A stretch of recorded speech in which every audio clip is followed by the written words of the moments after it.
Depuis 7 ans, la GT Academy a fait voyager les meilleurs joueurs tout autour de la planète pour les transformer en de véritables pilotes de course professionnels.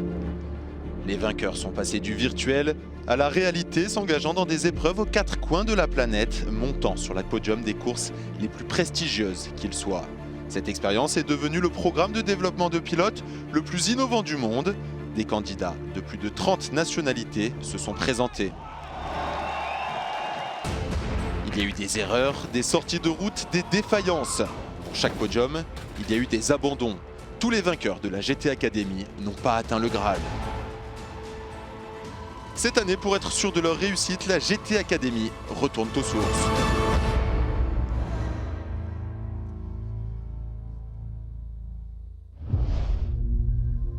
« 56 des joueurs les plus rapides ont fait le déplacement à Abu Dhabi pour participer au camp d'entraînement de la GT Academy. L'enjeu est de taille, un contrat professionnel est à la clé de ce camp. Dans cet épisode, nous verrons comment le virtuel et le réel se rencontrent. Dans l'épisode de cette semaine, nous nous intéresserons à l'entraînement des participants, pourquoi la dernière manche est très importante, mais avant tout cela, les pilotes doivent vaincre leur dernier challenge à élimination. Nous sommes à 20 km à vol d'oiseau de l'Arabie Saoudite, un lieu idéal pour se livrer à une course de buggy dans les dunes.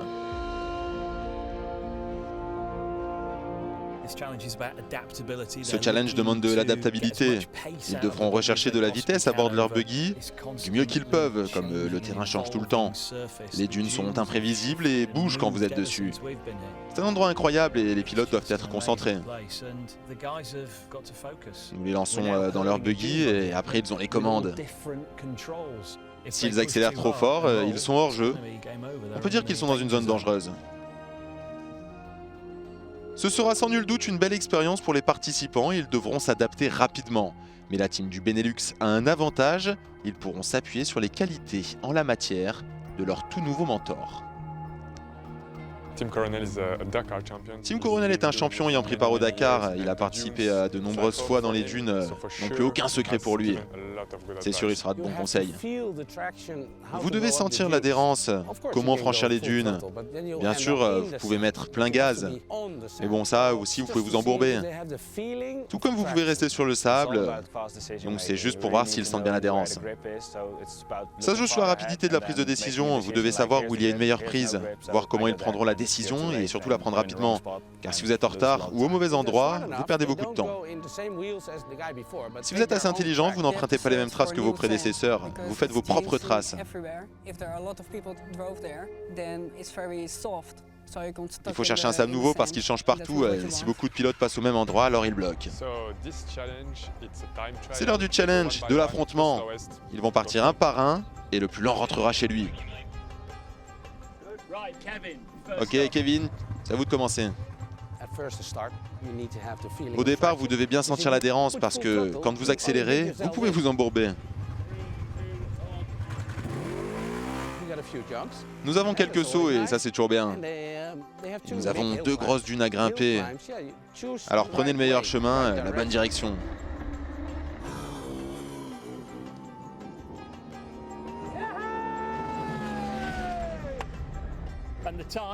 Et le temps, 29 secondes et 65 centièmes. Sous la barre des 30 secondes. C'est bien, c'est même excellent.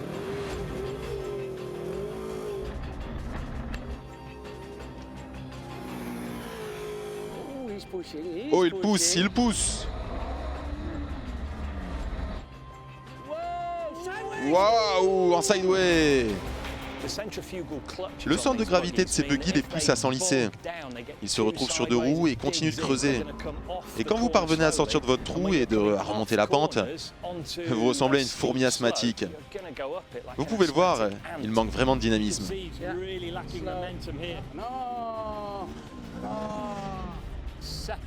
1 seconde et demie plus lentement, allez 2 secondes. En prenant juste la roue avant, vous voyez le buggy plier. Et là, forcément vous perdez votre élan. C'est terminé. Ok, dernier concurrent, voyons voir ce qu'il vaut.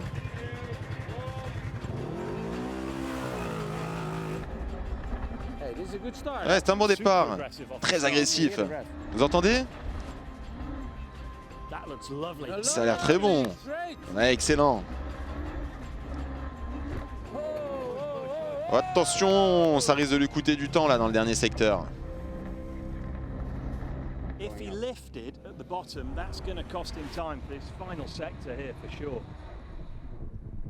Les 3 pilotes qui ont terminé leur run sont nerveux en attendant les résultats qui détermineront le plus lent, celui qui rentrera chez lui. C'était très serré, seulement un dixième de différence. Thunder, tu rentres chez toi. C'est une longue marche de retour. Les 2 pilotes encore en lice rejoignent le camp pour finir leur dernier jour d'entraînement.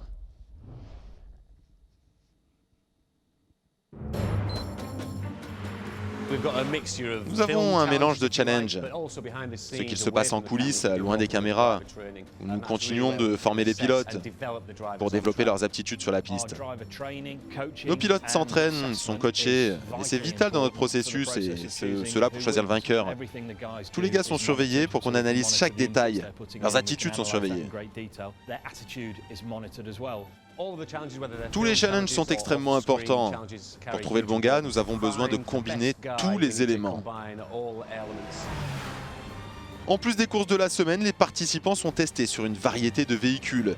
Les 14 gamers restants vont maintenant conduire des voitures à faible friction ou bien des voitures à haute performance. Les entraîneurs les ont équipés de systèmes d'enregistrement pour savoir comment se comportent exactement les pilotes.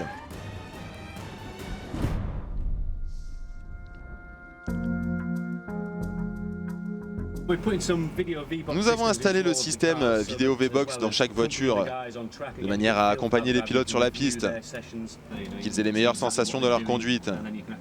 Et nous pouvons après cela revoir leur session et analyser ce qui n'a pas été. Je me sens un peu comme dans un No Man's Land ici, je dois être plus positif à l'approche de ce virage. Nous pouvons voir quand ils accélèrent, quand ils freinent, à quelle vitesse ils prennent les décisions. Si nous attendons que la voiture soit absolument droite, eh bien vous êtes un peu ici. La vidéo vous permet de revoir dans quel cas vous auriez pu avoir de meilleures lignes sur certaines portions du circuit, car ça vous donne votre position, votre vitesse, mais aussi ça incorpore le freinage, les accélérations, etc. etc. Baissez votre vitesse, puis changez la 3e vitesse un peu plus tard, puis quand vous modifiez, il ne le fera pas. Nous souhaitons utiliser la V-Box quand le pilote est très rapide, car c'est pas possible de monter à côté de lui, et ça c'est super pour tout le monde.